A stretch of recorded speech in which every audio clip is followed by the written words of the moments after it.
Hello guys, in this video I will show you how to uninstall apps on Windows 11 completely. Okay, so first thing, go to settings and go to the section and choose apps and go to installed apps and wait until the apps is it's showing. Okay, so use the app that you want to install or the software.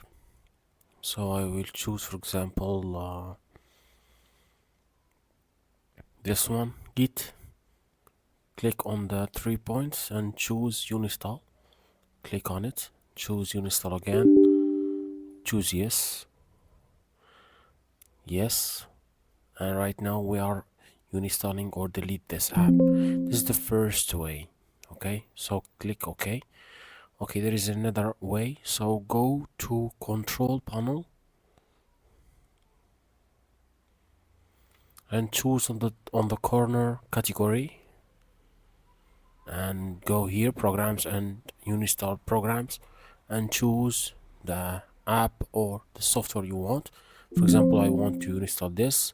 I click uninstall, choose yes, and as you can see, uninstall.